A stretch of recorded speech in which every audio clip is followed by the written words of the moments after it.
지금부터 2024 헌납 8호 대통령 탄핵 사건의 제3차 변론기일을 진행하겠습니다. 변론 등의 속기와 녹취에 관한 내규 3조 1항에 따라 앞으로 별도의 지시가 없더라도 속기사항은 변론 전부에 대해서 속기를 하십시오. 당사자와 대리인의 출석을 확인하겠습니다. 청구인 측에서 소추위원 나오셨습니까? 김희수 변호사님, 송도환 변호사님, 법무법인 LKBN 파트너스 이광범, 장순욱, 김현근, 성관정 변호사님.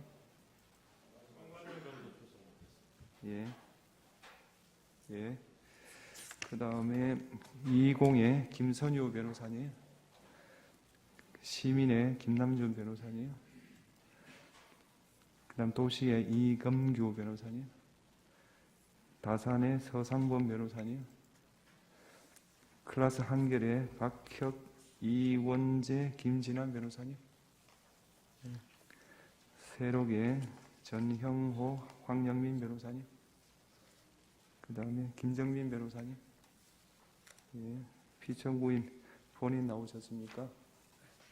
그 다음에 대리인으로 조대영 변호사님, 배보연 변호사님, 배진환 변호사님, 도태우 변호사님, 서성근 변호사님,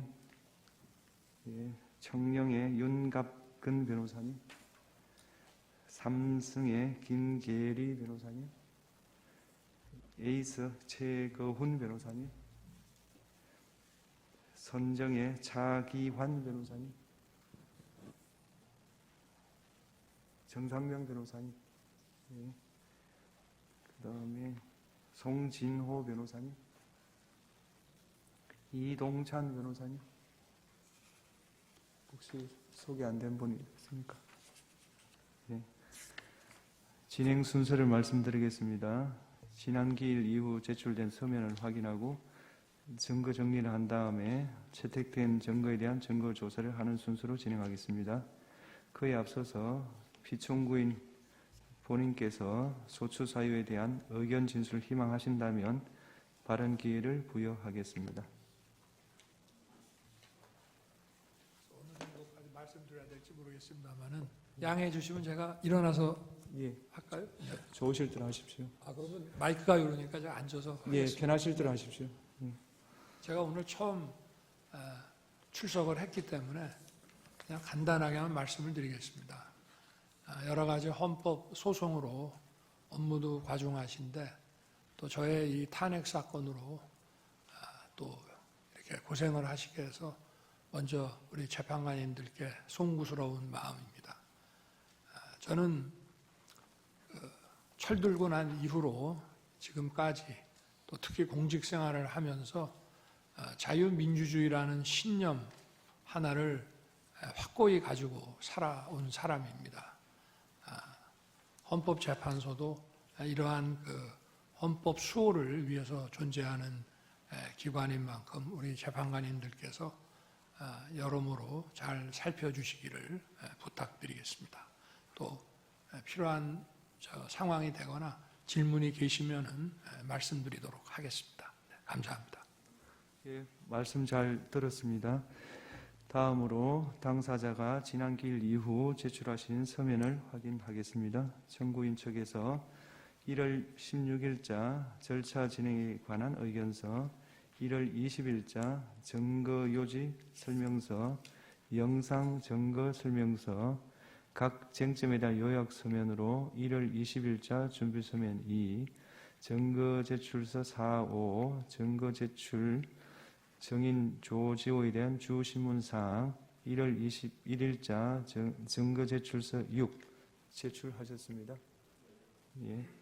피청구인 측에서 1월 17일자 정인 김용현의 송달 장소에 대한 보정서, 1월 17일자 입증 계획 및 증거 제출서, 증거 동영상 재생 등 절차에 관한 의견서, 1월 20일자 증거 설명서 2 내지 6, 입증 계획, 각 증거 제출 첨부 자료, 1월 20일자 각 사실조회 신청서 국가정보원 세계선거기관협의회 연수구 선거관리위원회 파주시 선거관리위원회 방송통신위원회 행정안전부 감사원 1월 21일자 각 사실조회 신청 및 문서 제출 명령 신청서 행정안전부 대통령실 국가정보원 1월 20일자 각 문서 제출 명령 신청서 감사원 외교부 한반도 평화교섭본부 북핵정책과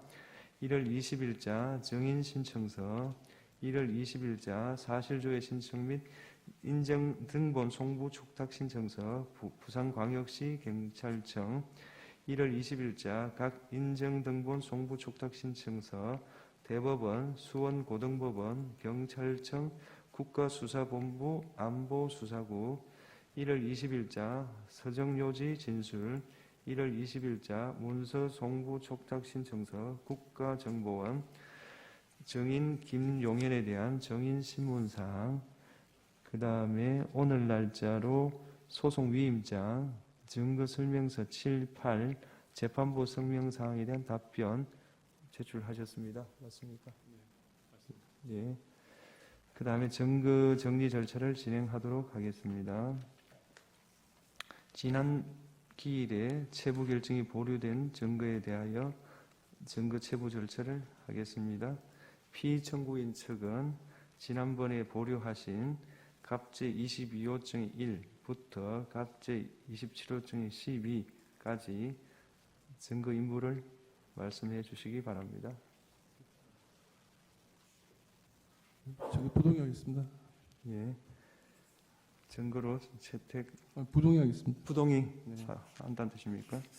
부동의하는 경우에 갑제 22호증 1 내지 갑제 27호증 12는 중앙선거관리위원회, 과천청사, 선거정보센터, 관악청사, 선거연수원, CCTV 현장 영상으로 비진술 증거로서 전문법칙이 적용되지 않고 현장 상황과 개헌군 등의 동태가 그대로 녹화된 것으로 볼 수 있습니다. 따라서 증거로 채택하겠습니다. 청구인 측은 피청구인 측이 제출한 을제 1호증 1부터 8호증까지 증거 인물을 말씀해 주시기 바랍니다.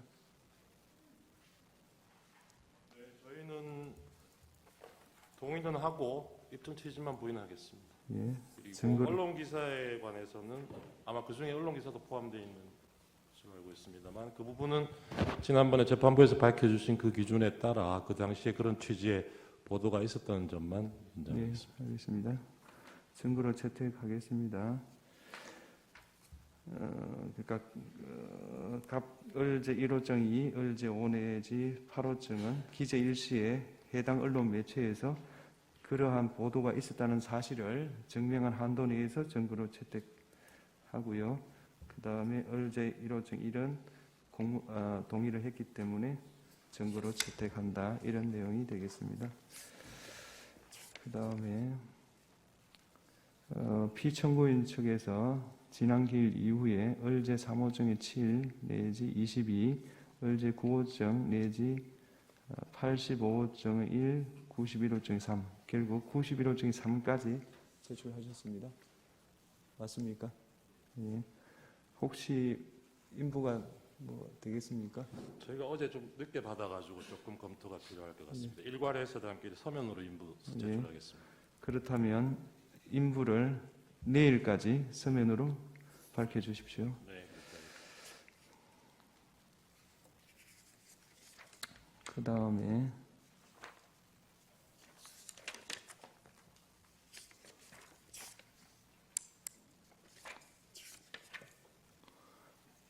그 11조 가겠습니다. 청구인 측에서 지난 기일 이후에 갑제 29층 1 내지 35, 36의 1 내지 8 이렇게 증거로 제출하셨죠. 그렇습니다. 피청구인 측에서는 혹시 확인해 보셨습니까? 그건 내일까지 서면으로 제출하겠습니다. 예, 내일까지 증거 인부를 밝혀주시기 바랍니다.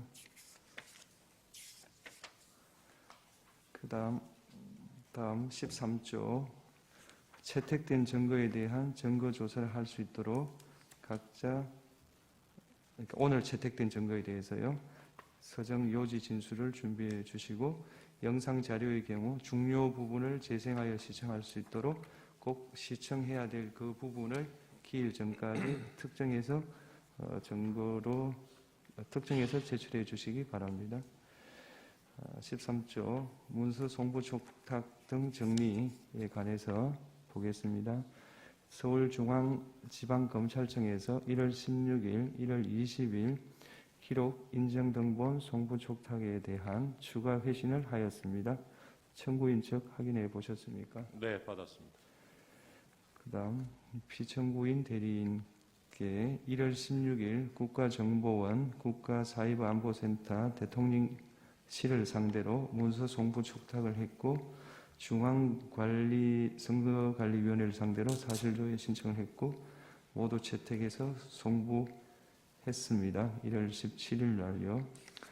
그 다음에 피청구인 측에서 1월 20일자로 아까 말씀드린 대로 사실조회 신청서, 그 다음에 사실조회 신청 및 문서제출 명령 신청서, 그 다음에 1월 20일자로 문서제출 명령 신청서, 1월 20일자로 사실조회 신청, 인정등본 송부 촉탁 신청, 1월 20일자로 인정등본 송부 촉탁, 1월 20일자로 문서 송부 촉탁 신청서 제출하셨습니다.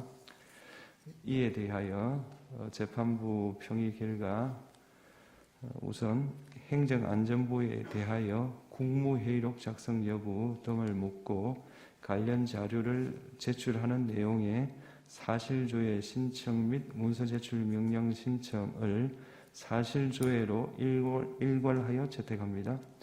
이상민 전 장관에 대한 송달 장소를 묻는 행정안전부에 대한 사실조회 신청을 채택합니다. 대통령실에 대해서 국무회의록 작성 여부를 묻고 관련 자료를 요청하는 사실조회 신청, 문서제출 명령 신청은 사실조회로 일괄하여 채택하겠습니다.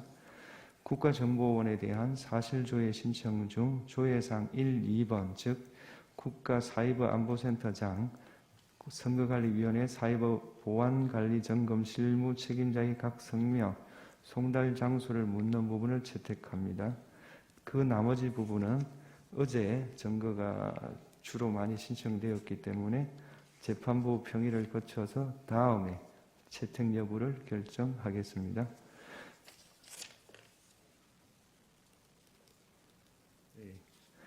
그 다음 정인 신청 관련해서 청구인 측 정인으로 홍장원, 조지호, 곽종근, 이진우, 여인영 채택했고요.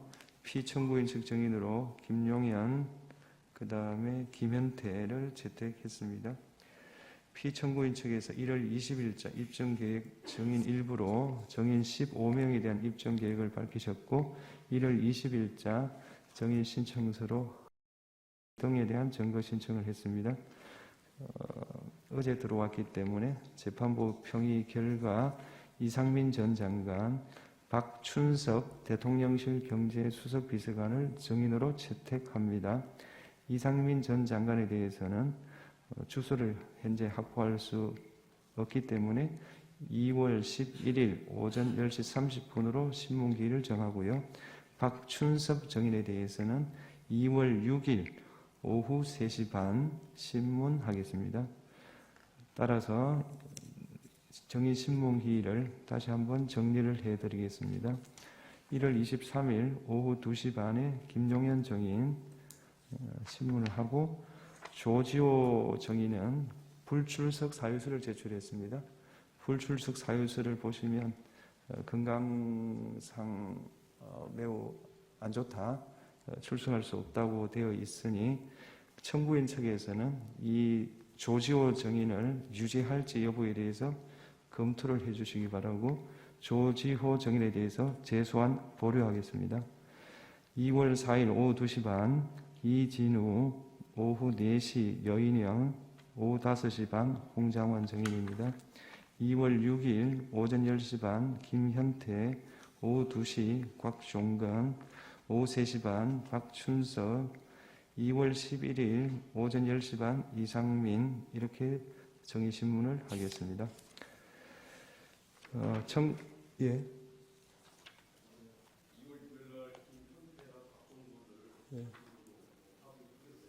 예.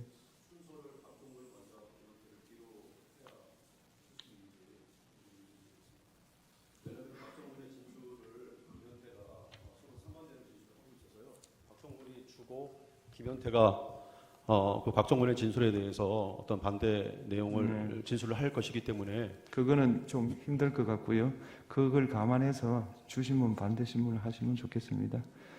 송달 문제가 그렇게 쉽게 좀 잘 해결이 안 돼서 그렇습니다. 2월 4일 정인신문을 위한 신문 사항을 청구인 측에서는 1월 30일까지 제출해 주십시오.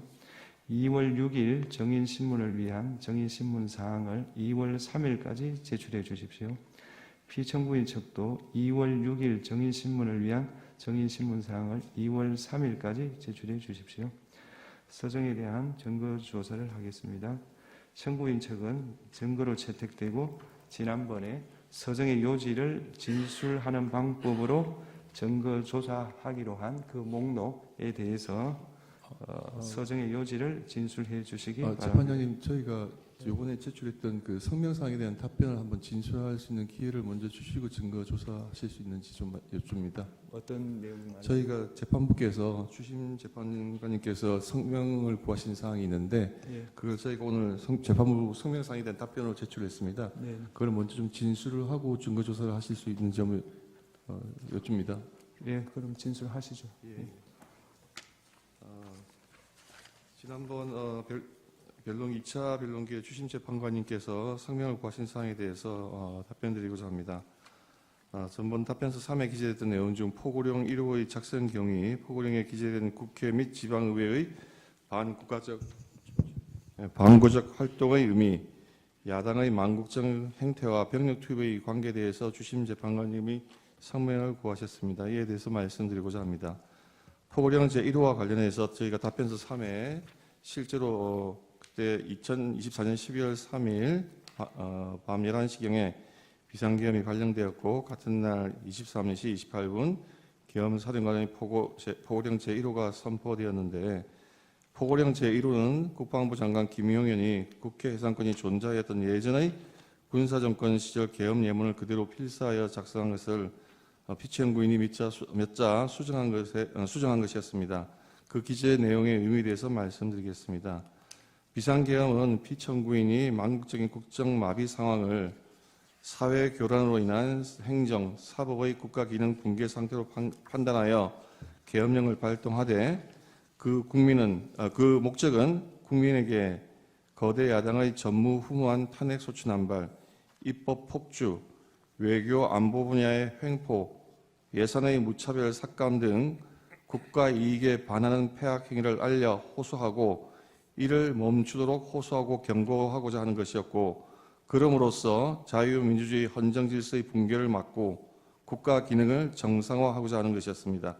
이에 따라 포고령은 계엄의 형식을 갖추기 위한 것이고 그 집행의 의사가 없었고 상위법과 저촉 소지가 있어서 집행할 수도 없는 것이었습니다. 포고령 집행의 구체적인 의사가 없었으므로 실행할 계획도 없었고 포고령을 집행할 집행기구 구성이 전혀 포함되지 않은 것이었습니다.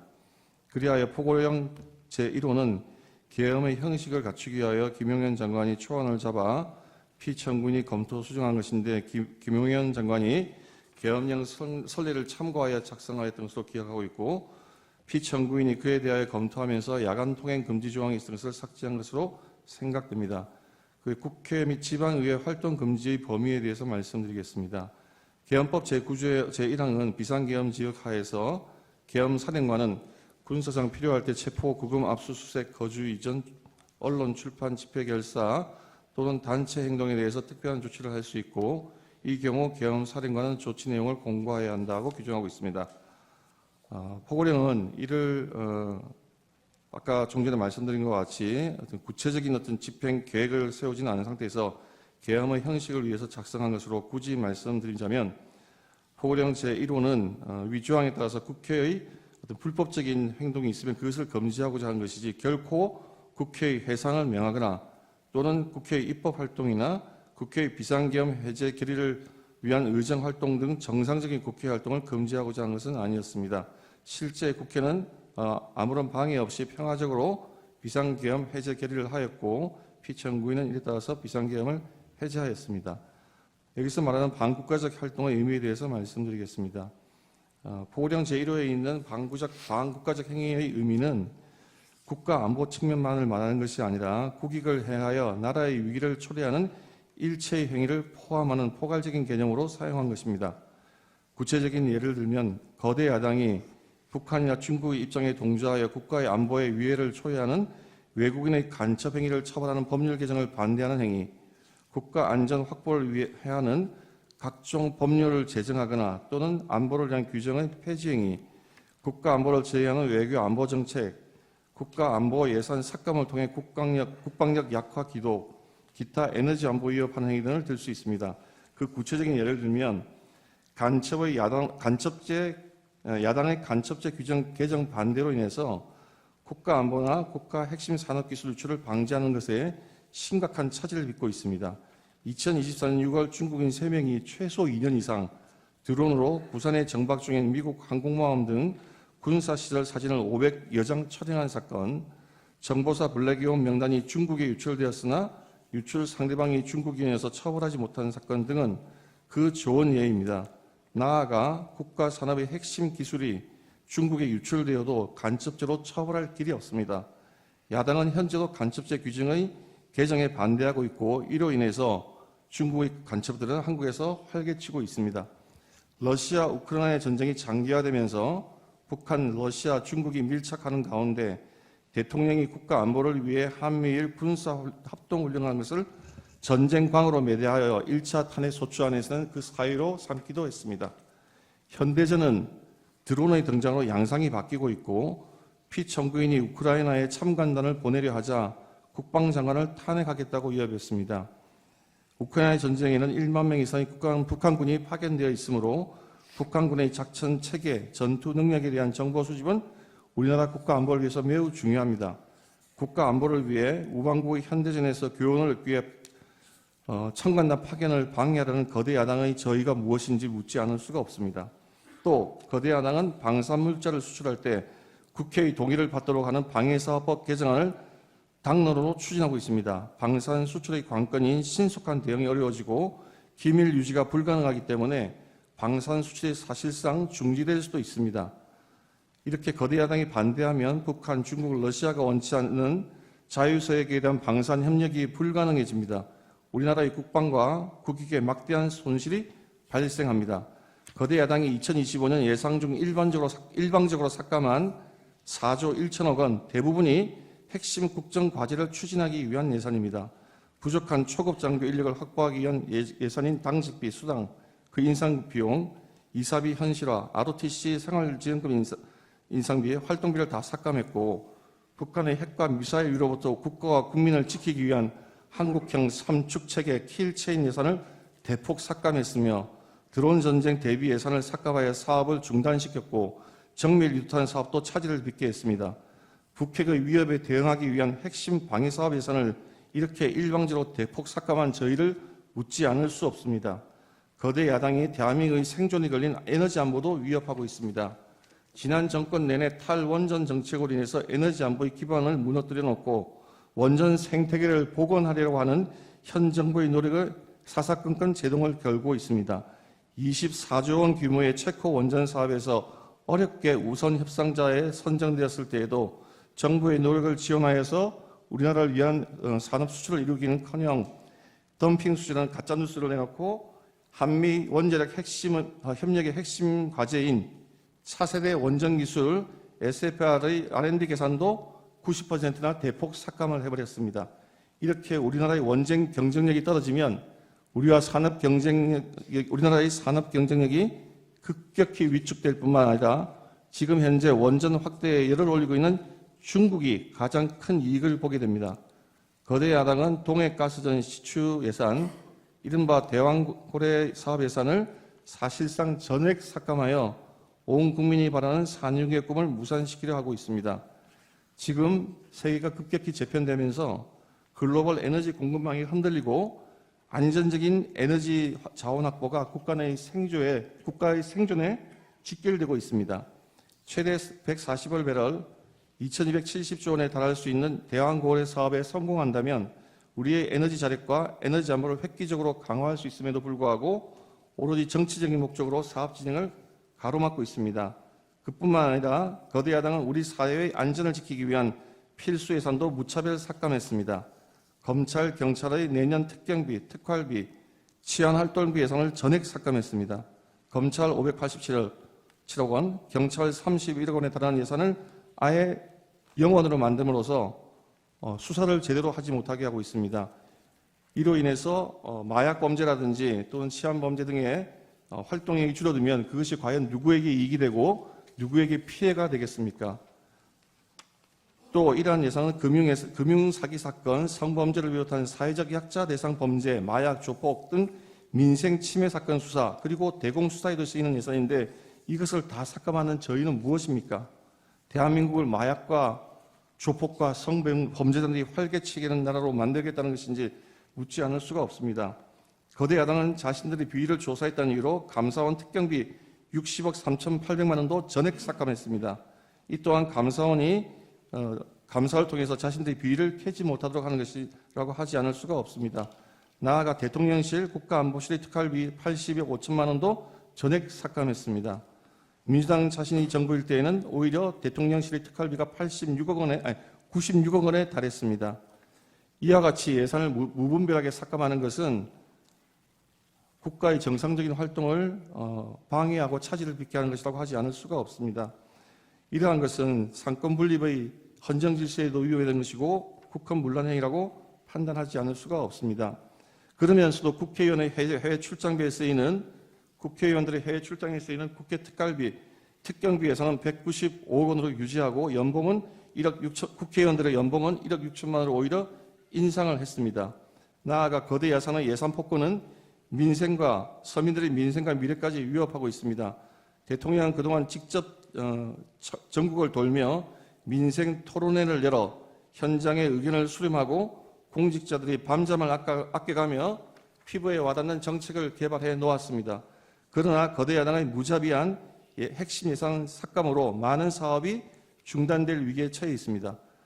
기초과학연구, 양자 반도체 산업, 바이오 산업 등 미래 성장 동력이 될 산업의 예산을 대폭 삭감했습니다.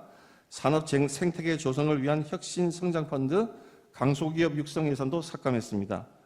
또 긴급 상황에 대처하기 위한 예비비를 무려 2조 4천억, 절반이나 삭감을 해서 삭감했고 이 가운데 1조 원은 재해 대비 예산입니다. 매년 폭염, 폭우, 태풍 등 기상이변이 속출하는 상황에서 국민 피해가 더 커질 수밖에 없습니다.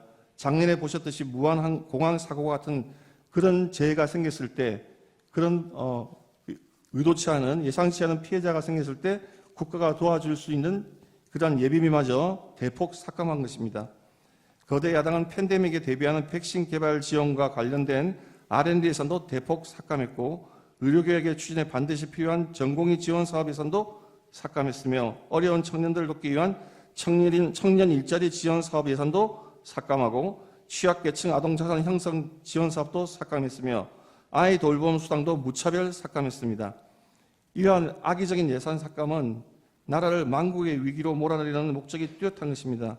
그리고 그 피해는 고스란히 국민들에게 돌아갈 수밖에 없습니다. 이러한 거대 야당의 이러한 예산의 무차별 삭감과 폭주는 국가 이익에 반하는 것이라고 하지 않을 수가 없습니다. 그다음 망국적 행위를 알리는 것과 병력 투입의 관계에 대해서 말씀드리겠습니다. 저희가 소규모이지만 병력을 국회에 투입한 이유도 거대 야당의 망국적 행태를 국회와 국민들에게 직접 알리고 계엄 선포 방송을 본 국회 관계자들과 시민들이 대거 몰릴 것에 대비해서 질서를 유지하기 위한 것이지 국회를 해산시키거나 기능을 마비시키려고 하는 의도는 아니었습니다. 국회의 만행을 국민들에게 직접 알리기 위해 왜 병력을 동원하여야 하는 구성명 사항으로 추측이 됩니다. 개헌법 3조에는 비상계엄의 선포와 동시에 계엄사령관은 계엄 지역의 모든 행정사무와 사법사무를 관장한다고 규정하고 있습니다.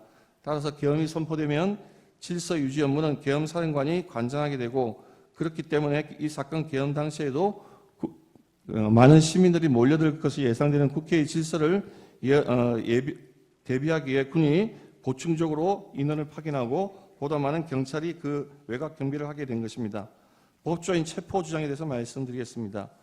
청구인은 아직 이 법조인 체포에 대한 주장이 서면으로 정확하게 제출되지 않아서 정확한 답변은 다 말씀드리기 어렵습니다만, 청구인은 피청구인이 이 사건 계엄 당시 다수의 법조인을 체포하거나 체포하려 하였다고 주장하고 있습니다. 그러나 피청구인은 이 사건 계엄 선포 당시 결코 법조인을 체포 구금하라고 지시한 바가 없고, 실제로 체포된 법조인도 전혀 없습니다. 한동훈 여당 대표를 체포하라든지 우원식 국회의장을 체포하라고 지시한 바가 전혀 없습니다. 나아가 더더욱이나 한동훈 여당 대표를 사살하라고 하라는 그런 터무니없는 지시를 한 바도 없는데, 그러한 황당한 가짜 뉴스를 가지고 탄핵 사추 사유로 주장하는 것은 그 부당성에 대해서는 더 말할 필요가 없다고 할 것입니다. 절차 진행에 대해서 말씀드리고자 합니다. 피청구인의 입장에서 가장 강조드리고 싶은 것은 이 사건 계엄 이전에 거대 야당의 횡포로 인해서 국정이 사실상 마비될 정도였다는 것입니다. 그 중에도 중요한 것이 민주당의 탄핵 소추의 남발입니다. 민주당이 탄핵 소추를 남발하여 얼마나 탄핵 소추를 남용하였는지 여부가 쟁점이 될 것인데, 그것을 판단하려면 당연히 먼저 소추된 장관, 감사원장, 방통위원장에 대한 탄핵 사건을 심리해 보아야 그 결론이 나야 하지 않겠습니까? 사리가 그러함에도 지금 헌법재판소에서 대통령에 대한 탄핵 사건을 무조건 서두른 데 대해서 대리인들은 그 절차의 적법성과 공정성에 대해서 의문을 가지고자 있다는 것을 말씀드리고자 합니다. 결론적으로 피청구인들 대리인은 평소 헌법재판관인에 대해서 무한한 신뢰와 존경의 마음을 가지고 재판에 임하고 있습니다. 누가 뭐라 해도 헌법재판소는 이 나라의 헌법 그리고 민주적 기본 질서를 보위하는 최고의 보루입니다. 그와 같은 점을 감안하셔서 아무쪼록 재판연관님들 모두 명철한 지혜를 모아 공정하고 올바른 재판을 하여 주셔서 헌정 질서를 더욱더 확립하여 주시기 바랍니다. 예, 청구인 측은 증거로 채택된 지난번에 그 특정한 서정의 요지를 진술해 주시기 바랍니다. 네. 재판장님, 저희 실물 화상기를 좀 사용할 필요가 있어서 네. 자리를 좀 바꿔서 할게요. 하십시오.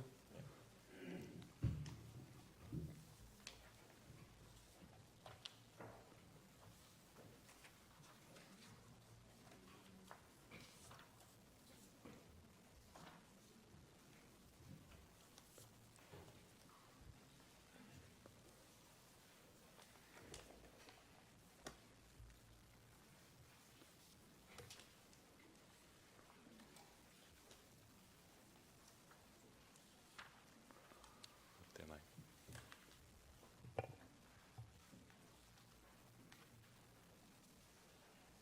네. 저희 서증 요지 설명드리겠습니다. 저희가 어제 제출한 증거 요지 설명서 1 서면 같이 보시면서 참조해 주시면 되실 것 같습니다.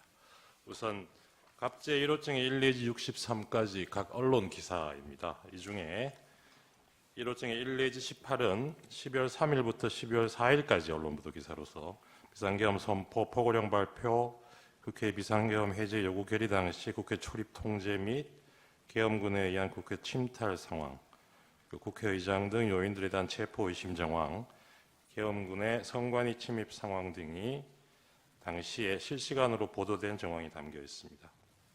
그리고 갑 1호증의 19 내지 41, 1호증의 46 내지 56, 1호증의 58, 1호증의 59 내지 63은 계엄 선포가 있은 후에 사후적으로 확인된 구체적인 중앙선관위 침탈 현황, 국회 침탈 현황, 요인 납치 계획, 개업 사전 모의 현황, 그리고 비상계엄에 앞서 이루어진 국무회의의 위헌 위법성 등을 보도한 각 언론 보도 기사입니다. 그리고 1호증의 42 내지 45는 12월 10일까지 언론 보도 기사인데, 여기는 위헌 위법한 계엄 선포로 인해서 국가 경제 질서가 큰 타격을 입게 되었다는 그런 위기 상황에 대한 내용을 담고 있습니다. 갑 2호증은 계엄사령관 포고령입니다. 이 헌법과 계엄법에 따르더라도 비상계엄 선포할 경우에 넘을 수 없는 내용들이 있는데 이 포고령에는 그런 내용들이 포함되어 있다는 취지입니다. 그리고 갑 3호증의 1 내지 7호증이 각 국회 회의록입니다. 서중별로 글씨가 좀 작게 보이긴 합니다만 주요한 부분 요약해서 말씀드리겠습니다. 3호증의 1은 2024년 12월 11일자 419회 국회 본회의 회의록입니다. 이 본회의 당시에 당시 국무총리 한덕수는 비상계엄에 앞서 열린 회의가 절차적 실체적 흠결이 있어서 국무회의로 볼 수 없다는 점, 그리고 회의록이 작성된 적도 없고 국방부 장관이 국무회의에서 계엄 필요성을 건의하는 등의 절차도 전혀 이루어지지 않은 채 비상계엄이 선포되었다는 점을 확인해 주었습니다. 잠깐 그 회의록 해당 부분을 보시면 7쪽, 8쪽에 한덕수 총리가 비상계엄 선포 전에 이 국무회의라고도 부를 수 없는 그 모임에서 참석자 전원이 비상계엄 선포를 반대하였다는 점, 그리고 그 외에도 여러 절차적, 실체적 흠결을 가지고 있다고 생각한다. 이런 취지로 발언한 사실이 확인이 됩니다. 다음 8쪽 넘어가도 될 것 같아요. 24쪽에서는 한덕수 총리가 다른 국무위원들과 함께 피청구인을 설득해서 계엄 선포를 막을 목적으로 피청구인이 아닌 자신이 국무위원들을 소집했다는 내용이 확인이 됩니다. 그리고 43쪽에는 이 당시에 계엄사령관에 대한 심의도 전혀 거치지 않았다는 점이 얘기하고 있습니다. 49쪽에는 결론적으로 이 비상계엄을 선포한 회의는 국무회의로 볼 수 없다고 생각한다. 이런 자신의 생각도 밝히고 있습니다. 61쪽입니다. 한덕수 총리는 국방부 장관이 국무회의 석상에서 계엄의 필요성을 정식으로 건의하지 않았고 정식 심의를 거치지도 않았으며 회의록도 작성된 바 없다고 밝히고 있습니다. 다음 갑 3호증의 2입니다. 12월 13일자 제319회 419회 국회 본회의 회의록입니다. 이날 한덕수 총리, 최상목 부총리, 선관위원장, 중앙선관위원장 노태악, 외교부 장관, 법무부 차관이 출석해서 계엄 당시 상황에 관한 발언을 했습니다. 여기서 중앙선관위원장 노태악은 계엄군의 선관위 무단 점거, 서버 탈취 시도가 위법 반응에 해당한다는 점이 명백하다고 진술을 해줬고 선관위 시스템상 부정선거가 불가능하다는 점도 확인을 해주었습니다.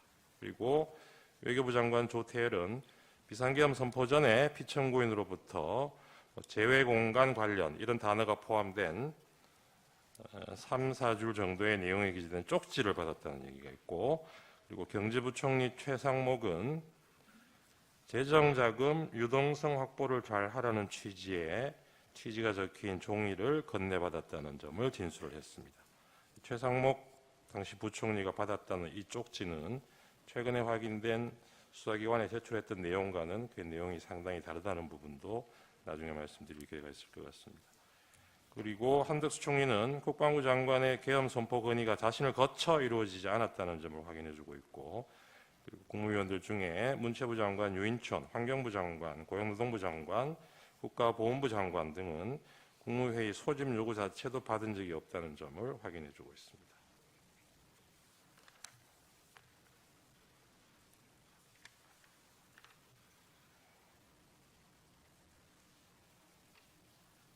그 요약한 부분으로 가름을 하고 이 부분은 3호증의 2는 이걸로 가름을 하겠습니다.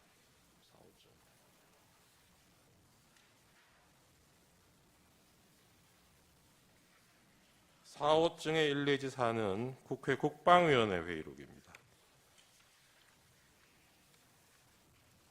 35쪽.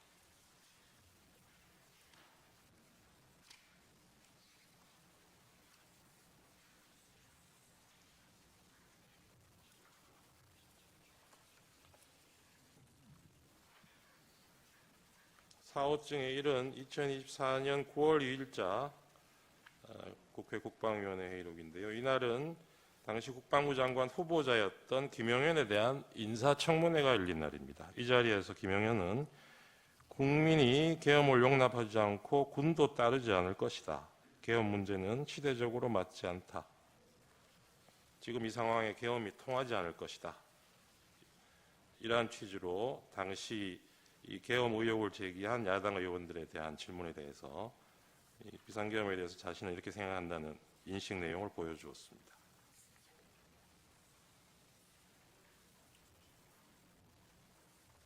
네, 그 내용 간단하게 지금 실문 화상기에서 확인하실 수 있습니다. 57쪽에도 같은 취지의 내용이 있습니다. 다음 4호증의 2입니다. 2024년 12월 5일자 비상계엄 이틀 후에 열렸던 국방위원회 회의록입니다. 이 자리에 계엄사령관, 국군참모총장 박안수, 국방부 차관, 현재 장관 직무대행을 하고 있는 김선호, 그리고 국방부 기획관리관 등이 출석을 해서 계엄 당시의 상황에 관해서 진술을 했습니다. 이 자리에서 국군참모총장 박안수는 포고령을 비상계엄 선포된 이후인 10시 30분부터 11시 사이에 처음 받고 김영현 장관으로부터 건네받았다는 점, 그리고 자신이 계엄사령관이 된 후에 특전사령관, 방척사령관, 수방사령관, 경찰청장과 여러 차례 통화한 사실을 진술하고 있습니다. 그중에 61쪽 보시면 이때 박안수가 12월 3일 오후 11시 30분경에 경찰청장 조지호에게 전화통화로 포고령 1항에 관해서 설명을 하면서 지시한 사실을 인정하고 있습니다. 다음 4호증의 3입니다. 12월 10일자 국회 국방위원회 회의록. 이날은 육군 특전사 707 특임단장 김현태, 그리고 수방사 1경비 단장, 정보사 문상호 사령관, 특전사 곽종근 사령관, 그리고 특수전사령부 1공수여단장 이상현, 특전사 특수작전항공단장 김세운, 수방사 군사경찰단장 김창학 등이 진술해서 당시에 실제적으로 이루어졌던 계엄군들의 실제 내용, 활동 내용을 진술하였습니다. 그중에 주요한 부분을 보면 곽종근은 피청구인인 대통령이 12월 4일 비화폰을 이용해서 자신에게 국회에 투입 중인 707 특수임무단의 이동 상황을 물어본 사실, 그리고 날이 바뀌어서 12월 4일 00시 30분부터 40분경 사이에 자신에게 다시 전화를 해서 의결 정족수가 아직 안 채워진 것 같다. 빨리 문을 부수고 들어가서 안에 있는 인원들을 끄집어내라 라고 지시한 사실. 그리고 김영현도 그 계엄 이틀 전인 12월 1일 국회, 선관위, 민주당사, 여론조사 꽃 등 6개 시설을 확보할 것을 지시한 사실을 진술한 바 있습니다.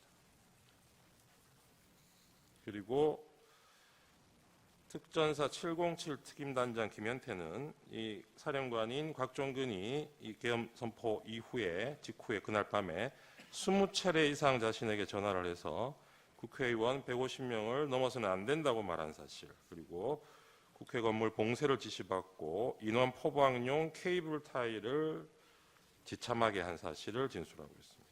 그리고 1공수여단장 이상현은 곽종근으로부터 상부로부터 문을 부수고 들어가서 국회의원들을 끄집어내라, 안 되면 전기라도 끊어라 라는 지시를 받았다면서 그 지시를 자신에게 하다라는 내용을 확인해주고 있습니다. 그리고 국군 방첩사령부 수사단장 김대우는 그 사령관 여인영이 자신에게 지하 1층 벙커, 여기 지하 1층은 아마 수방사를 얘기하는 것 같습니다. 지하 1층 벙커 안에 구금 가능한 시설이 있는지 확인할 것을 지시한 사실. 그래서 여인영이 그 당시에 김영현 장관의 지시라고 밝히면서 장관이 불러준 정치인 등 14명의 명단을 자신에게 불러주고 정치인을 수방사로 이송할 것을 명한 사실을 확인해주고 있습니다. 그리고 방첩사 군사기밀수사단 실장 노영훈 역시 여인영이 자신에게 이 B1 벙커가 구금 시설로 적당한지를 검토하라고 지시하였다는 사실을 확인해주고 있습니다. 다음 육군 수방사 이진우는 2024년 12월 3일 24시 자정에 피청구인 대통령이 자신에게 전화해서 국회 상황을 확인하였다고 진술하고 있습니다. 자세한 내용은 페이지별로 요약을 되어 있는 서면을 참조해 주시기 바랍니다. 11쪽에 저희 준비한 서면 11쪽에 122쪽 잠깐 보시면 육군 특수작전 항공단장 김세우는 비행 제한 구역에 대한 헬기 승인을 당시 수방사 합동 방공작전 통제소로부터 받는다는 점을 확인해 주면서 이 수방사가 보류를 하는 바람에 비행이 늦어서 결과적으로 헬기가 국회에 지연 도착했다는 사실을 확인해 주고 있습니다.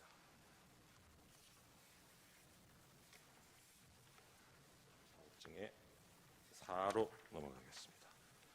사호증의 4는 2024년 12월 11일자 419회 국회 국방위원회 회의록입니다. 여기 14쪽, 16쪽을 보시면 특전사령관 곽종근이 피청구인 그러니까 대통령이 계엄관리원 마지막 지시가 문을 깨부수고 들어가서 끌어내라 라는 것이었다는 점을 확인해 주고 있고, 그리고 국군 방첩사령부 법무실장 윤빈아는 이 성관이 압수수색에 대한 내용을 검토한 결과 포고령 발령 전의 행위를 이유로 압수 등 수사를 해서는 안 된다. 그리고 압수 절차 등을 하기 위해서는 최소한 범죄 혐의를 특정해서 정식적인 입건 그런 절차를 따라야 하는데 이런 절차를 거치지 않고 위법하게 증거를 수집하게 되면 나중에 처벌도 받을 수 있다. 이런 검토 결과를 보고한 내용을 확인해 주고 있습니다.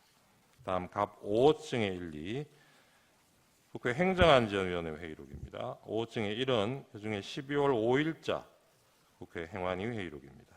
이 자리에서 이상민 당시 행안부 장관, 조지호 경찰청장, 서울지방경찰청장 김봉식, 그리고 당시 국회 경비대장이었던 목현태, 중앙선거관리위원회 사무총장 김용빈 등이 계엄 당시 상황에 대해서 발언한 내용들이 있습니다. 우선 쪽수를 좀 보시면서 말씀드리겠습니다. 11쪽에 경찰청장 조지호가 12월 3일 비상계엄 선포 직후인 밤 10시 28분경에 서울경찰청장에게 국회 주변 안전조치를 강구할 것을 지시하고 5개 기동대를 배치하였다고 한 점이 확인이 됩니다. 그리고 같은 날 10시 46분부터 국회 내부 진입을 일시 통제했다가 11시 6분에 국회의원 등 관계자를 신분 확인 후 일시 출입 조치를 했다가 11시 37분 포고령에 따라서 다시 국회 출입을 전면 통제한 사실을 확인하고 있습니다. 그리고 12쪽입니다.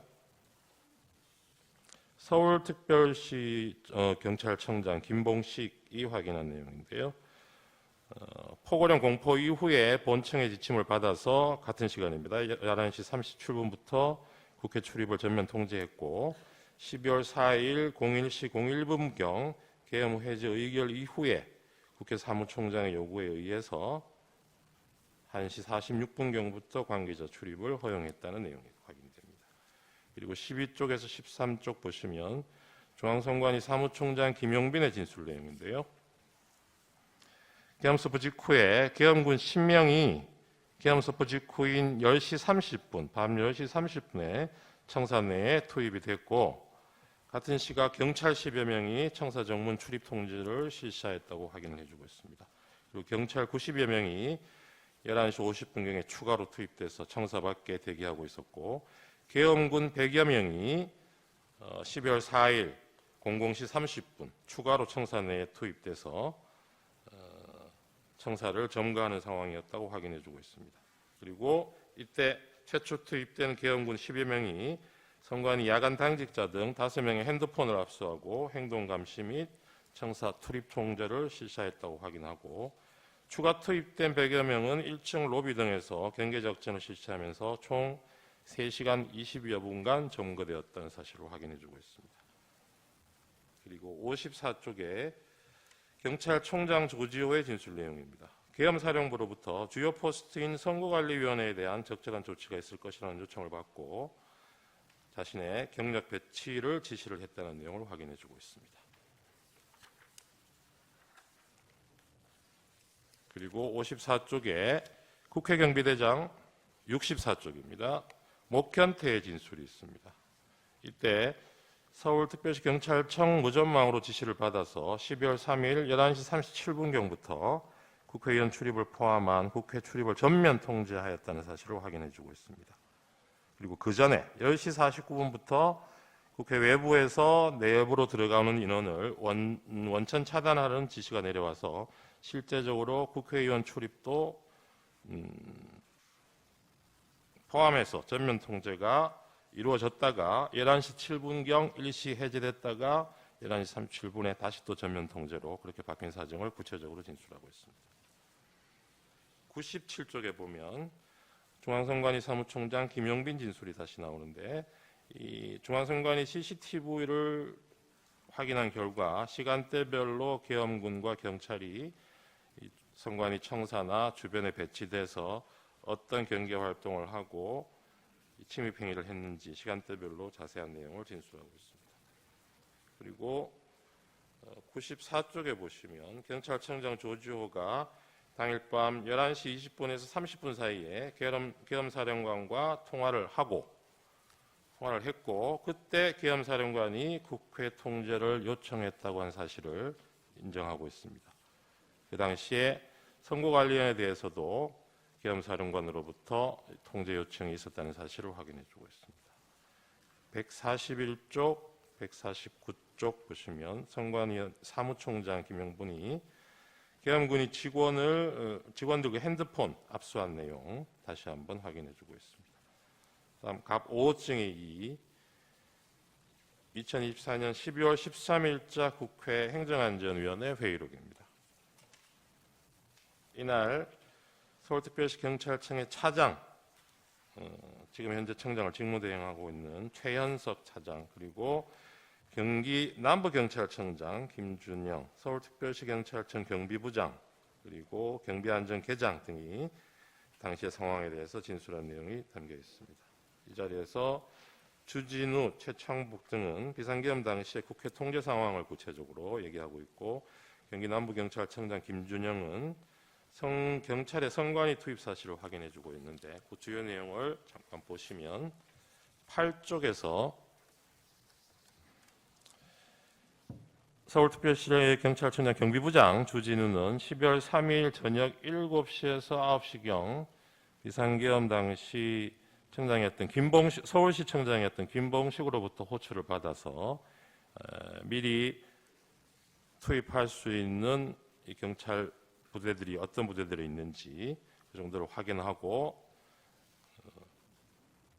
자신이 추가로 한 개 부대 정도 더 이동할 수 있다는 내용으로 답변한 사실을 확인해주고 있습니다. 그리고 12쪽에 보시면 경비안전계장 최창복도 서울특별시 경찰청장 김봉식으로부터 이 국회에서 계엄군이 와 있으면 국회 안으로 들여보낼 것을 지시받았다는 내용을 확인해주고 있습니다. 18쪽 보시면 경기도 남부경찰청장 김준영이 계엄 당시에 조지호로부터 12월 3일 10시 41분경에 선관위 그리고 선관위 연수원에 경찰력을 배치해서 안에 있는 사람이 밖으로 나오는 것은 놔두고 진입을 통제하라는 지시를 받았다고 확인해주고 있습니다. 그리고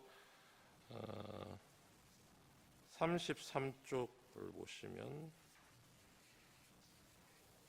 이 당시의 경찰차 차장 현재 직무대행하는 이호영이 국회 외부 통제를 위해서 경찰이 동원되었고 경찰이 계엄군 700명의 국회 내로 진입하는 것을 도왔다는 사실을 확인해주고 있습니다.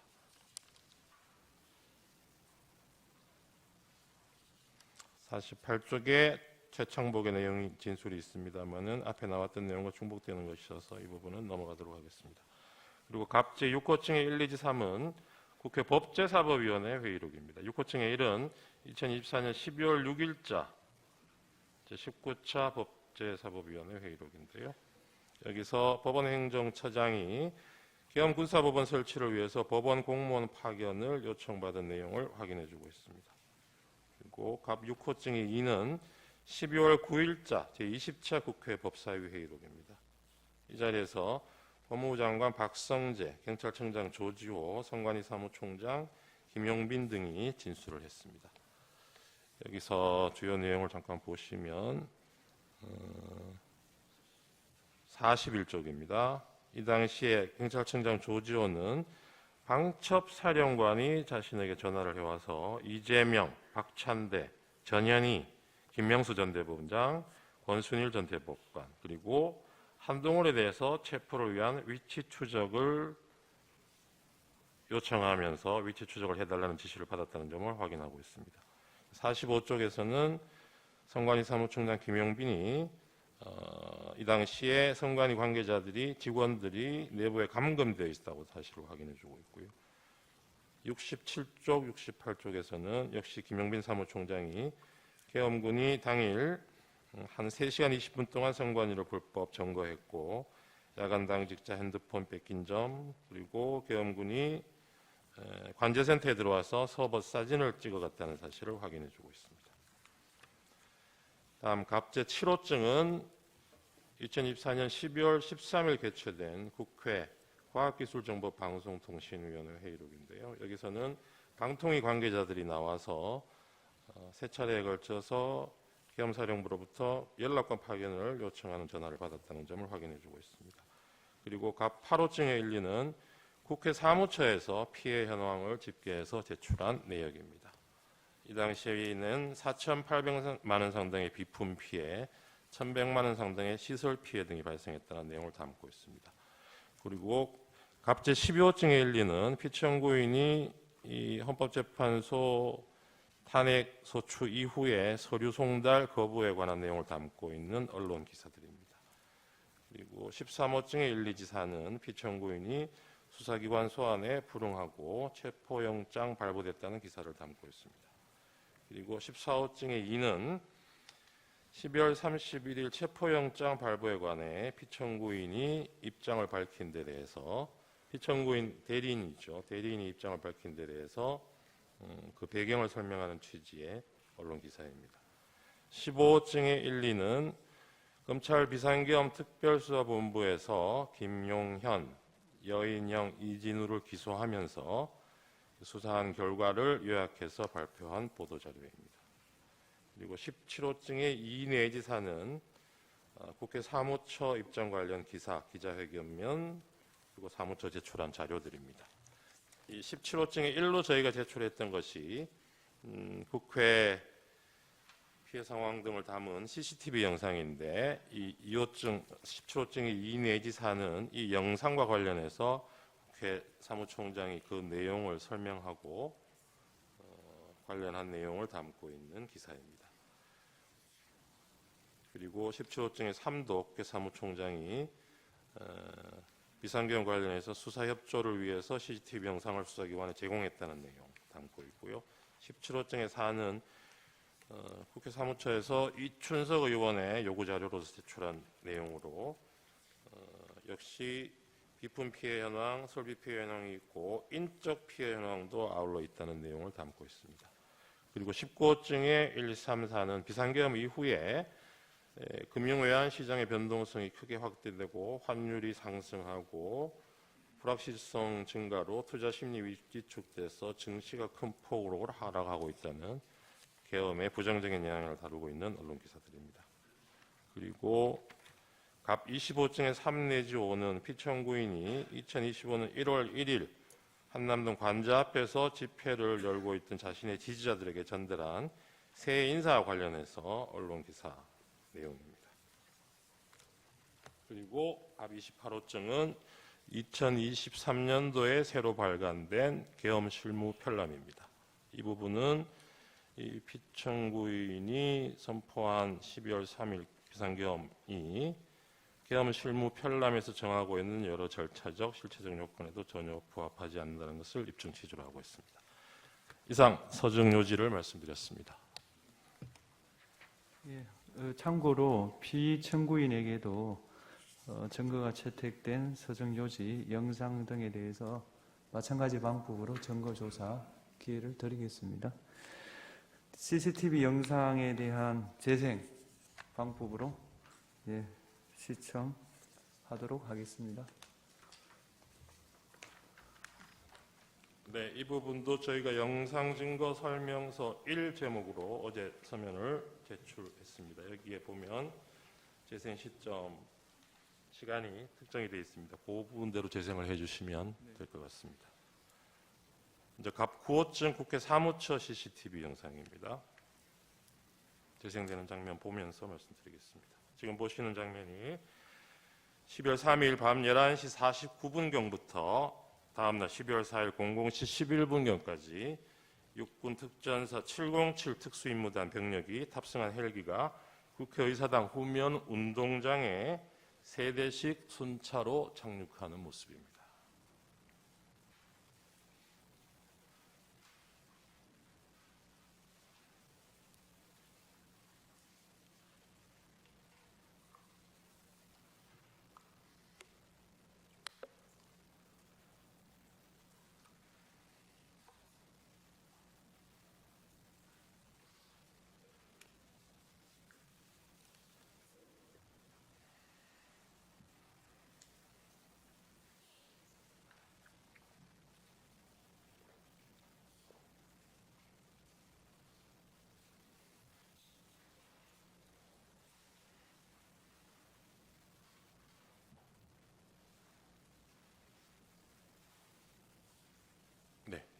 다음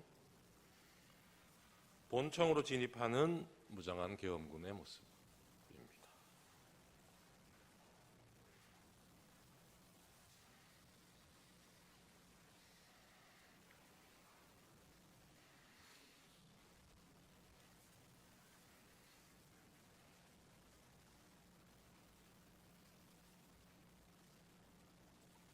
다음 12월 4일 00시 34분경에 707 특수임무단장 김현태를 포함해서 약 15명의 병력이 국회의사당 우측면으로 이동해서 미리 준비한 망치로 유리창 2개를 깨뜨리고 국회의사당 내부로 침투하는 모습입니다.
유리창을 깨고 들어가는 모습.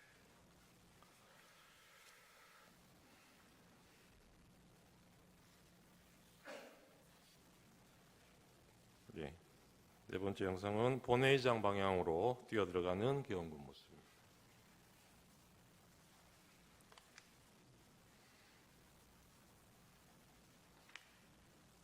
그리고 본회의장 앞장면인데 국회 내 당직자, 보좌관 이런 분들이 계엄군의 국회의사당 진입을 막기 위해서 소화기를 분사하니까 이를 피하기 위해서 잠시 물러서다가 대치 상태를 계속해서 유지하고 있는 계엄군들 모습입니다.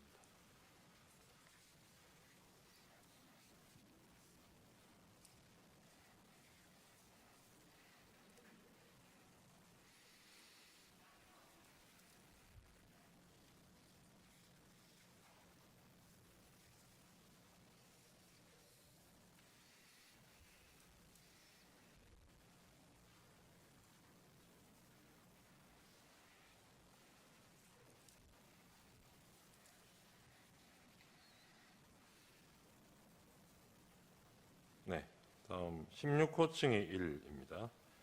한남동 국회의장 공간에 계엄군이 출동한 장면인데요. 12월 4일 01시 42분경부터 04시 45분경까지 사이에 전체는 그렇습니다만 그중에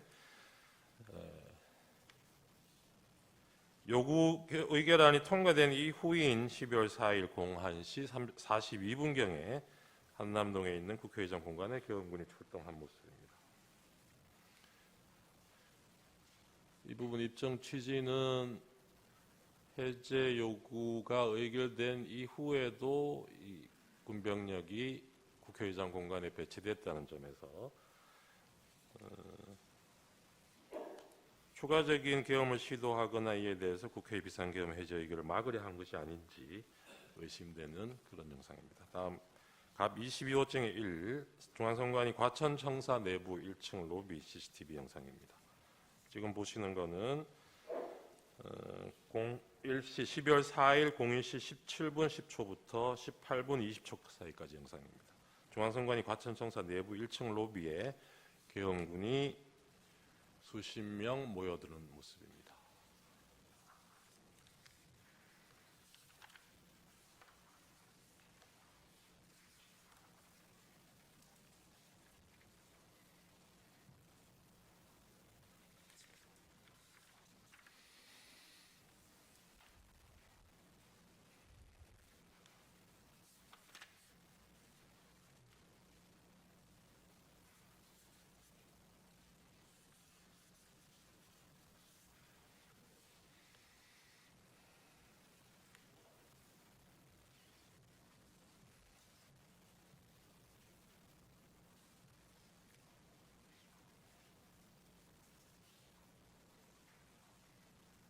다음 갑 22호증 23입니다. 선관위 과천청사 내부 2호기 엘리베이터 CCTV 영상인데 여기 보시면 계엄군들이 권총을 소지하고 있는 장면이 확인이 됩니다.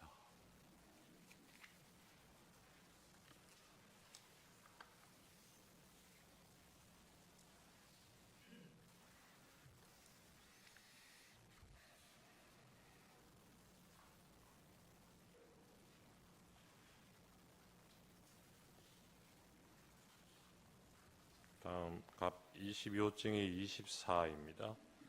중앙선관위 과천청사 내부 신관 2층 승강기 CCTV 영상인데 저 선관위에서 사무실에서 선관위 조직도를 확보해서 전달해주고 있는 장면으로 보입니다. 다음 23호증의 2입니다. 선관위 과천청사 정문 외곽 CCTV 영상입니다. 지금 보시는 거는 계엄 선포 직후인 그날 밤 10시 32분 58초부터 33분 44초 사이의 영상입니다. 계엄군 10명이 피청구인 선포 직후인 이 시간대에 선관위 과천청사 정문으로 들어오는 모습입니다.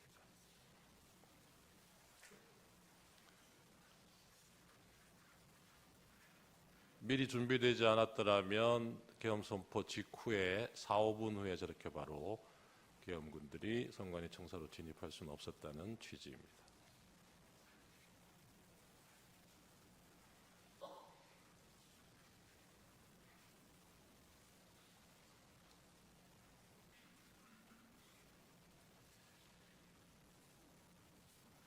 다음인가요? 과천청사 건물로 들어가기 위해서 이동하는 계엄군 모습입니다.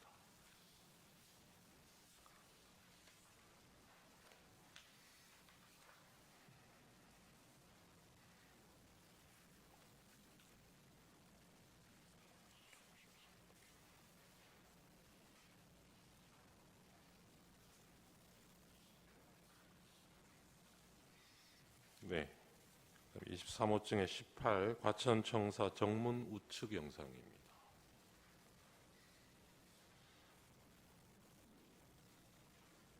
역시 같은 시간대 계엄 선포 직후인 10시 33분, 34분 사이에 선관위 과천청사 정문으로 들어오는 계엄군들 모습이 확인이 됩니다.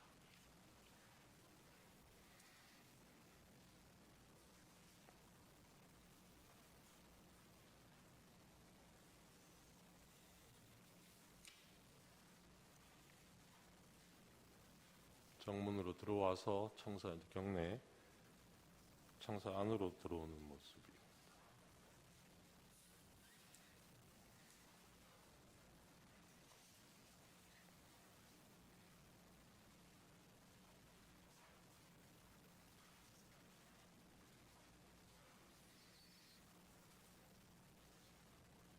계엄 군인들이 좀 개인 화기들로 무장하고 있는 점도 영상으로 확인이 되고 있습니다.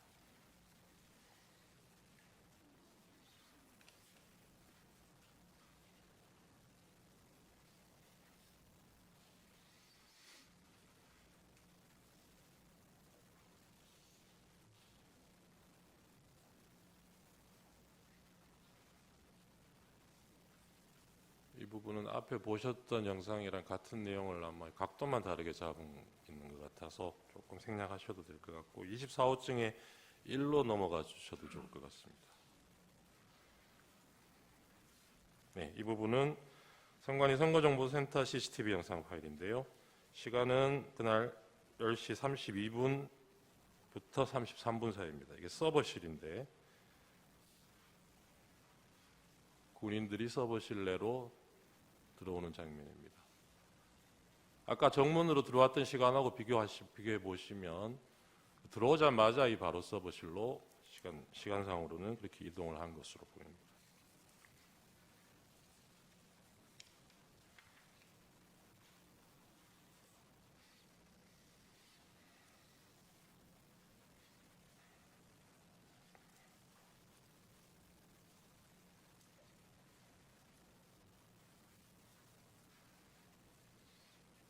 핸드폰을 가져가는 장면이 보입니다.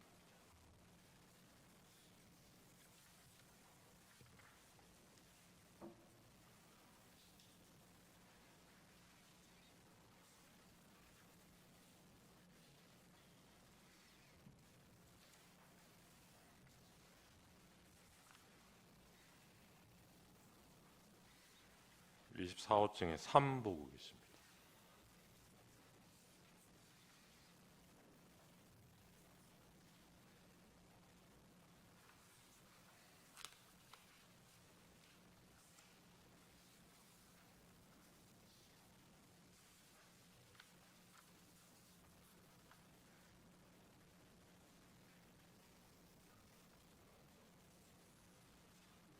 직원 핸드폰을 넘겨받는 장면.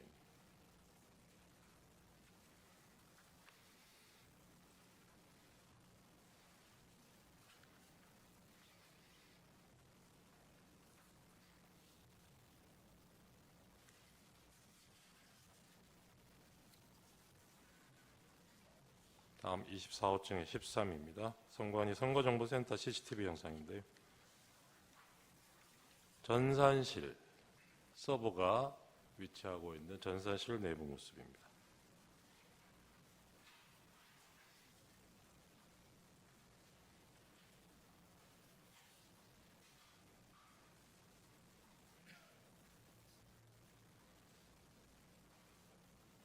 방첩사 군인들로 보이는데요. 서버 사진을 찍고 있는 장면입니다.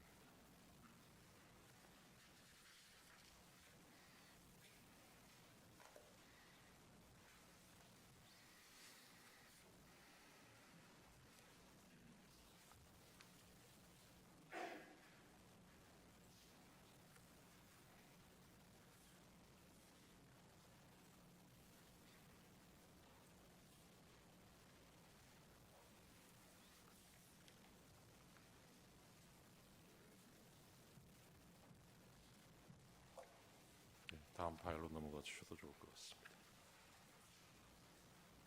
갑 25호증에 사는 선관위 관악청사입니다. 여기 12월 4일 00시 29분부터 30분 사이의 영상인데요.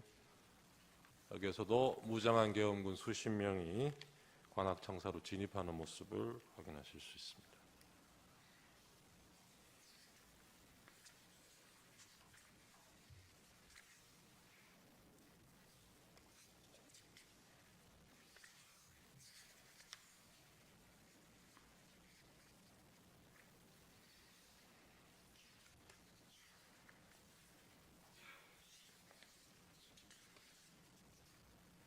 네, 여기는 역시 같은 관악청사 뒤편 공간인데요. 화단이 있는 이 공간에도 군인들이 배치가 돼서 건물을 통제하고 있는 모습을 확인하실 수 있습니다.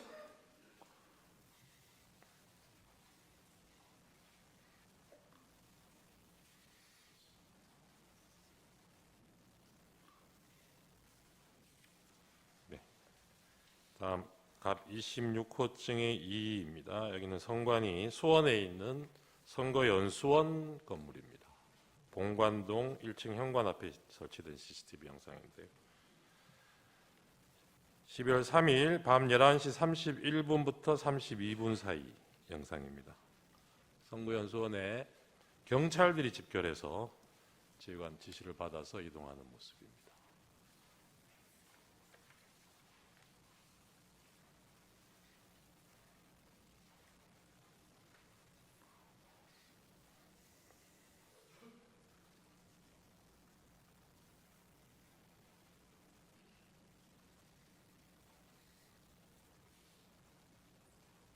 네, 다음 영상 넘어가 주셔도 좋을 것 같습니다. 26호증의 23 같은 수원 선거연수원 정문 CCTV 영상입니다. 여기는 12월 3일 11시 36분 25초에서 45초 사이의 영상인데요. 이 주차장 입구에 경찰차와 경찰이 집결해서 다른 차량이 진입할 수 없도록 바리케이드를 설치하고 입구를 통제하는 모습을 확인하실 수 있습니다.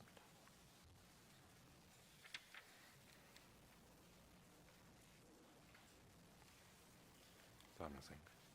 이어진 영상도 26호증이 26인데 같은 위치고요. 시간이 이때는 날이 바뀌고 새벽 1시 42분부터 43분 사이 영상입니다. 경찰 버스 2대가 진입하고 해당 버스에서 내린 경찰들이 연수원 내부로 집결하는 모습을 보고 계십니다.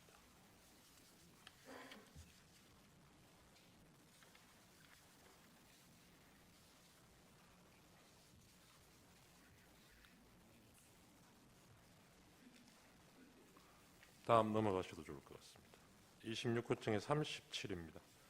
선거연수원 CCTV 정문 영상인데요. 날이 밝아오는 11월 4일 07시 12분 13분 사이 영상입니다. 경찰버스 한 대가 선관위 선거연수원을 빠져나가고 있는데 그 이후에도 경찰차 한 대가 정문에서 대기 중인 모습을 보실 수 있습니다. 이상 영상 증거 설명을 마치겠습니다. 그 청구인 측에요. 한 가지 확인하겠습니다. 네. 아까 을호증, 을1호증부터 을8호증까지 증거 동의한다 하셨죠? 네, 그렇습니다. 1.70만 부인. 그렇다면 제가 증거 채택 범위를 잘못 말한 것 같습니다. 아까 채택된 것에 더해서 을1호증의 3, 을2, 을3호증 1 내지 6, 을4도 추가로 채택합니다. 더 쉽게 말해서 을1호증 1부터 을8호증까지 다 채택한다. 그런 뜻이 되겠습니다. 이 채택된 서정과 영상에 대해서 피청구인 측에서 서정 요지와 영상 재생하십시오. 우선 반대신문 기회가 부여되지 않은 진술에 대해서 피청구인 측이 소개 진술을 한 것에 대해서 이후 우리 심판 과정에서 상세하게 반박이 이루어질 예정이겠습니다만은 우선 짧게 말씀드리면은 청구인 측은 대통령의 헌법상 권한으로 헌법에 기재된 비상계엄에 대해서 내란몰이로 수사를 하면서 며칠 뒤인 7일, 8일에 전격적으로 구속이 이루어지고 모두가 이런 상황에서 무서워하면서 책임 전가를 하고 있는 상황 속에서 진술이 이루어진 것들을 지금 보이고 있다고 하겠습니다. 이런 뒤집힌 상황은 문제된 계엄이 과거의 통념과 같은 그런 정식의 계엄이 아니라는 것을 오히려 보여준다고 하겠습니다. 기타 영상에서 분절적인 부분이라든지 문제점에 대해서는 차후 상세히 말씀드리도록 하겠습니다. 오늘 피청구인 측의 PPT를 사용하여 서중 중 일부에 대한 요지를 진술하도록 하겠습니다. 을 제1호증의 1은 2024년 10월 국정원이 발표한 선관위 투개표 시스템 보안점검 결과에 관한 것입니다. 2023년입니다. 죄송합니다. 보안점검 결과 해킹을 통해 유권자 등록과 투표 여부를 관리하는 통합 선거인 명부 시스템의 내용을 변경할 수 있었고, 투표관리관 도장의 이미지를 절취하여 실제 사전투표 용지와 동일한 투표지를 얼마든지 만들어낼 수 있었습니다. 을 제4호증은 법원이 연수을 선거무효소송 변호사들에게 준 통합선거인 명부 사본입니다. 이 사본에는 선거인의 성명과 주소가 삭제되어 명부상의 투표자가 실제로 투표했는지 여부를 전혀 확인 검증할 수 없도록 되어 있습니다. 하지만 대법원은 판결문에서 원고가 선거인 명부를 열람했으니 실제 투표 여부를 확인할 수 있었을 텐데 아무런 주장과 증명도 없다고 했습니다. 도장 파일을 절취하여 위조 투표지를 쉽게 만들 수 있다는 점 앞서 말씀드렸습니다. 을제 3호증의 4 및 19는 제21대 총선 재검표 현장 등에서 촬영된 투표지들의 사진입니다. 총 6곳에서 실시된 재검표 현장 등에서 신권 다발처럼 빳빳한 투표지 묶음들이 수없이 나타났습니다. 정상적으로 기표한 후 접어서 투표함에 넣어 뒤섞인 투표지들이라고 전혀 볼 수 없이 인쇄소에서 재단되어 바로 옮겨진 것 같은 모양이었습니다. 을제 3호증의 4는 선관위가 홈페이지에 게시했던 영상물을 캡처한 사진입니다. 선관위는 개표장이나 재검표장에 신권 다발처럼 빳빳한 투표지가 나온 이유로 원상태로 회복하는 기능을 가진 특수 재질 종이를 사용했기 때문이라는 영상을 올렸다가 내렸는데, 투표 용지를 감정한 전문가는 그런 종이는 세상에 없습니다라고 증언한 바 있습니다. 그런데도 선관위는 다시 원상 복원 기능이 있는 종이라는 영상을 새로 올렸다가 비상계엄 이후 삭제하였습니다. 을제 3호증의 2는 인천 연수구 송도 2동 제6투표소에서 나온 투표관리관인이 뭉개진 당일 투표지들입니다. 위 투표소에서 나온 1974표의 당일 투표지 중 1000장이 넘는 투표지가 이런 상태였고, 그중 294표는 한 글자도 식별이 안 되어 무효표로 처리되었습니다. 선관위는 관인을 찍는 만년 도장을 적색 스탬프에 다시 찍어서 이렇게 됐다고 주장했으나 증인으로 나온 투표관리관은 해당 관인을 찍거나 이런 투표지에 대해 보거나 들은 적도 없으며 관인을 실제로 찍었던 2명의 투표 사무원 중 한 사람 역시 전혀 모르는 일이라 했다고 증언했습니다. 하지만 대법원은 진술서 한 장 반박 증거로 제출하지 않은 선관위의 해명을 그대로 인용했습니다.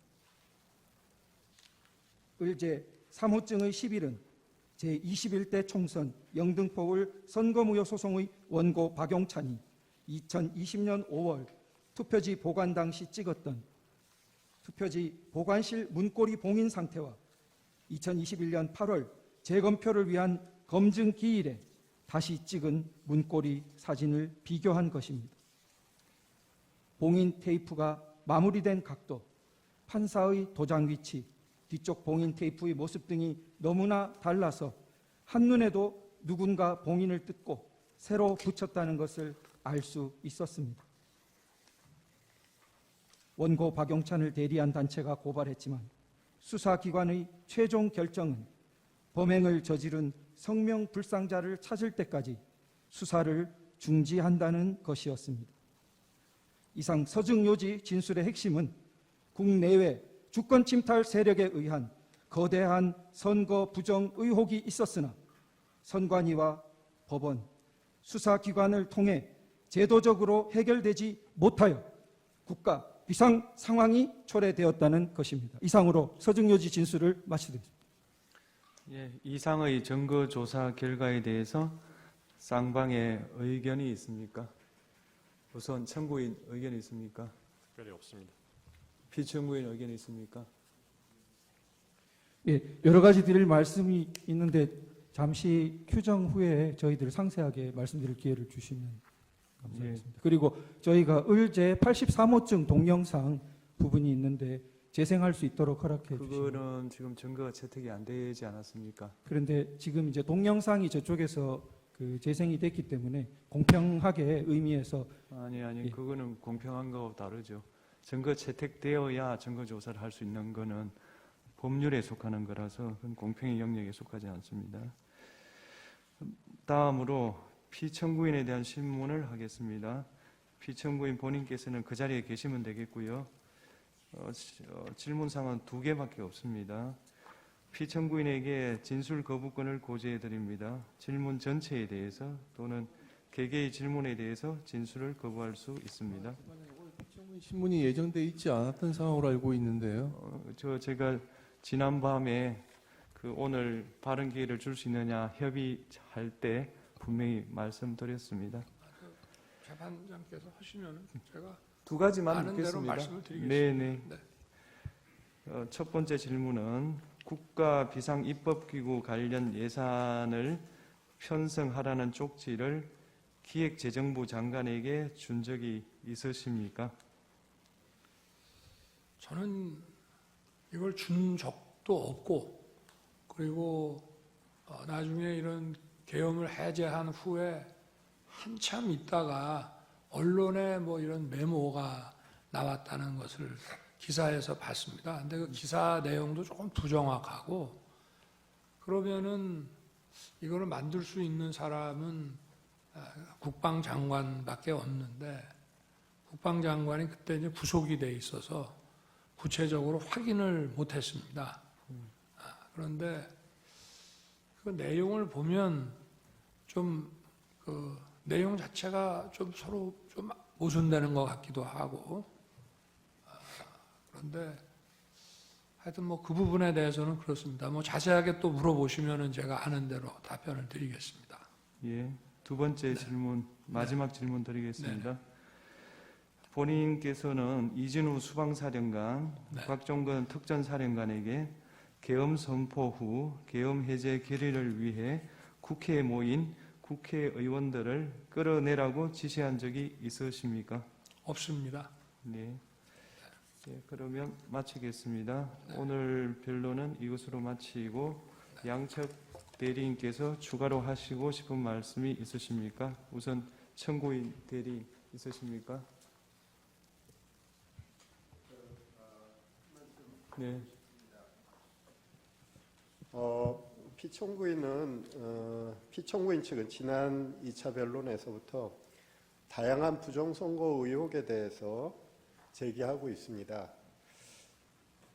그리고 어제 오늘 선거 부정 논리를 뒷받침하는 다수의 증거와 증인도 신청했습니다. 하지만 대법원 및 사법기관 판단을 통해서 모두 근거 없는 주장으로 판단된 사안들에 대한 것입니다.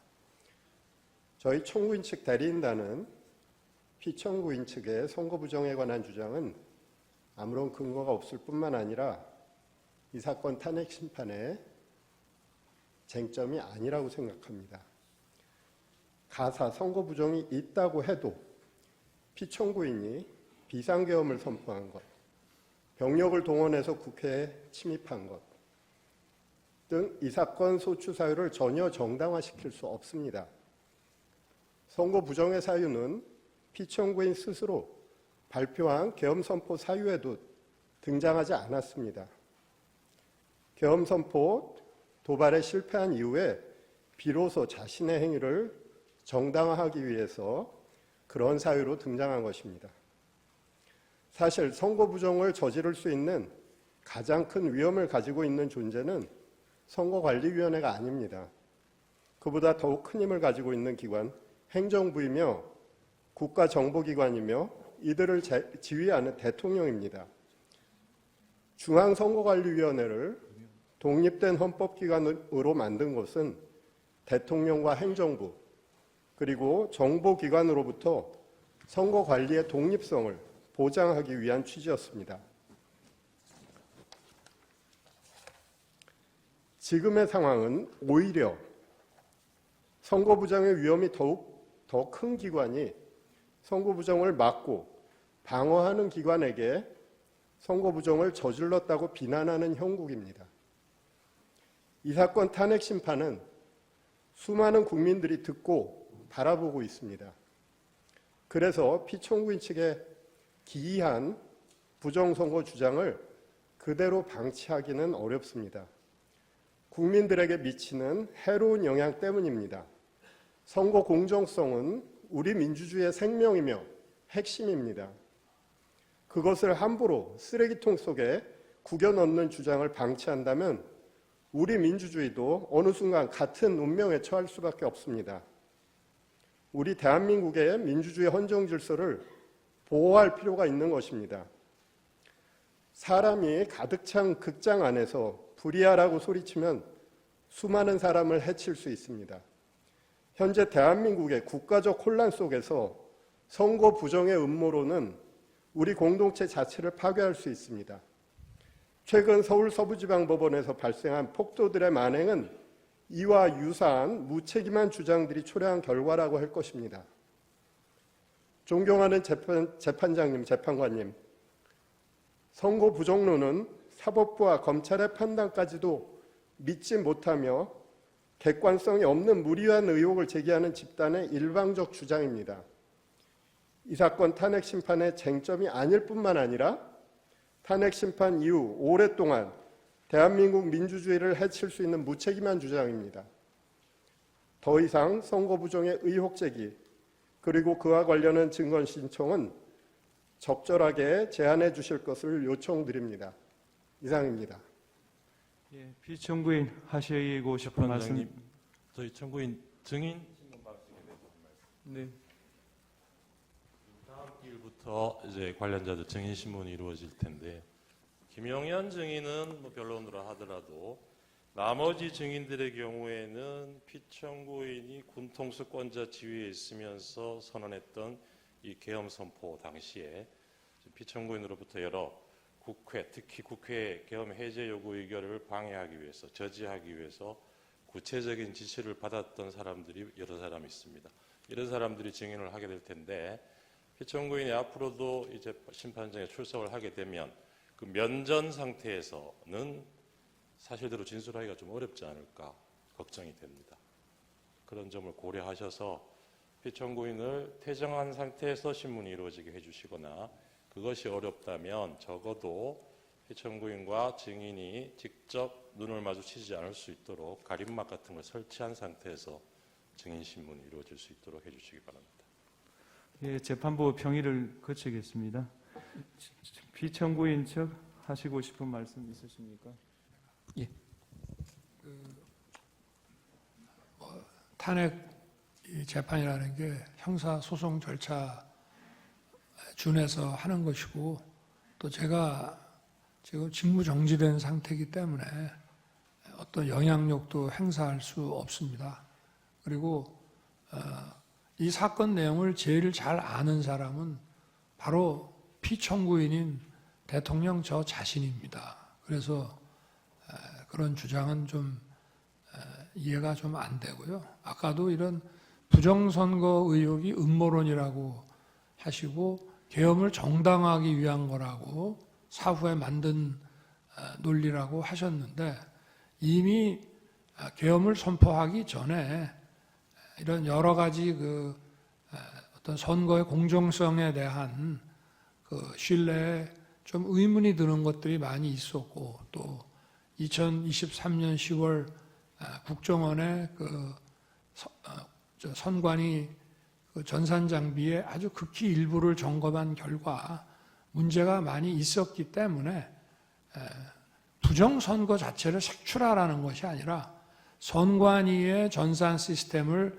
전반적으로 스크린할 수 있으면은 해봐라. 어떤 장비들이 있고 어떤 시스템에 의해서 가동이 되는지 그런 것이기 때문에 저희가 무슨 선거가 전부 부정이어서 믿을 수 없다 하는 그런 음모론을 제기하는 것이 아니라 팩트를 확인하자는 그런 차원이었다는 점을 이해해 주시기 바랍니다. 네, 말씀 잘 들었습니다. 더 하시고 싶은 이야기는 없으시죠?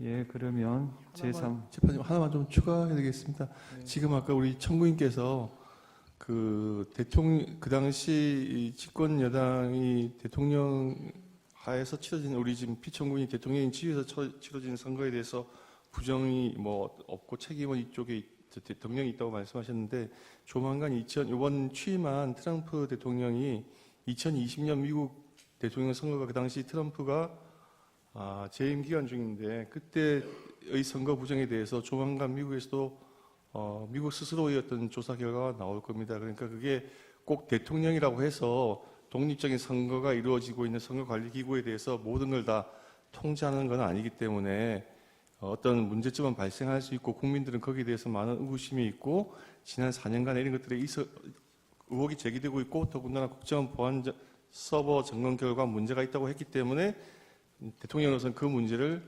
점검을 하고자 하는 것일 뿐이지 저희 피청구인 대통령께서 선거 부정이 있었다고 단정해서 하는 것은 아니라고 하는 것을 다시 한번 말씀을 드리고 그리고 계엄 선포 이후에 이루어진 과정에 비추어 보면은 사후의 그 어떤 변명을 추가하는 것이 아니고 국정의 안정을 위해서 그 선포할 때부터 대통령께서 점검하고자 하셨던 항목임을 다시 한번 말씀을 드립니다. 절차에 대해서 조금 말씀드리고 싶습니다. 네. 그 저희가 오늘은 피청구인 측은 그 을 1호증부터 5호증 내지 8호증 정도까지밖에 서중요지 진술을 하지 못했는데 지금 제출은 저희가 92호증까지 이렇게 많이 추가 제출되었습니다. 그 부분 그 증거 조사에 대해서 일정을 언제 할 수 있는지 조금 내일 체부에 대해서 저 점거 인부에 대해서 의견서를 내시면 모레 평일을 할 수가 없어서 지금 제 생각으로는 일부는 1월 23일, 대부분은 2월 3일 날 체부를 결정할 것 같습니다. 체부입니까? 아니면 조사입니까? 왜 체부 그러니까 채택이 되면 바로 그날 조사하니까요. 예. 같은 날이라고 보시면 되겠습니다. 이상으로 예. 청구인 측에서 그 보여준 그 영상에 대해서 예. 제가 그냥 짧게 한 말씀만 이해를 돕는 차원에서 하십시오. 잘 봤습니다. 그런데 아까 그 군인들이 그 본청사에 진입을 했는데 저 직원들이 좀 저항을 하니까 스스로 이렇게 나오지 않습니까? 얼마든지 더 들어갈 수 있는데도 저게 이 점을 좀 국회의 의결을 방해했다는 얘기를 자꾸 그 소추인 측에서 또 지금 민주당에서 하고 있는데 저는 그런 말씀을 하나 드리고 싶습니다. 가사 그러면 12월 3일, 4일 그 밤에 그 내려진 의결을 군을 투입해서 방해했다고 한다면은 그럼 그걸로 이제 더 이상 계엄 해제 요구를 못하고 계엄이 쭉 그냥 가는 것이냐? 저는 그렇지 않다고 봅니다. 대한민국에서 국회와 언론은 대통령보다 훨씬 강한 초갑입니다. 만약에 제가 무리를 해서 계엄 해제 요구 의결을 못하게 한다 해서 국회 아니라 다른 장소에서도 할 수 있고 그 이후에 얼마든지 계엄 해제 요구를 할 수가 있습니다. 그러고 그거를 만약에 막았다고 한다면 그거는 정말 뒷감당을 할 수 없는 일이라고 저는 생각합니다. 그래서 뭐 계엄 해제 요구를 막았다, 뭐 여러 가지 이런 증언들을 막 이렇게 모아가지고 그렇게 얘기를 하시는데 계엄 해제 요구 결의가 사실은 저도 그 방송을 보고 있었습니다마는 의원들 사이에서도 국회의장과의 관계에서 아니 빨리 합시다. 그리고 또 우원식 의장은 아니 그래도 절차는 밟아야 되는 거 아닙니까? 이렇게 하면서 좀 국회법에 딱 저기 맞지 않는 그런 아주 그 신속한 그런 결의를 했거든요. 그렇지만 저는 그거를 보고 바로 군을 철수시켰습니다. 그래서 국회 마당에 있던 사람들이 나갔고요. 그리고 아까 뭐 국회의장 공관 옆에 군인들이 지나가면서 마치 뭐 국회의장을 새벽 2시에 뭐 체포할 것처럼 그게 아마 제가 볼 때는 퇴각하는 과정에서 일어난 일이 아닌가 싶고요. 제가 드리고 싶은 말씀은 그거를 그 당시에 막거나 연기한다고 해서 그게 막아지는 일이 아니라는 점을 말씀을 드리고 싶습니다. 네, 말씀 잘 들었습니다. 이상으로 제3차 변론기일을 마치겠습니다. 다음 기일은 1월 23일 목요일 오후 2시고 그날은 2시 반에 정인 김용현에 대한 정인신문을 하도록 하겠습니다. 이상입니다.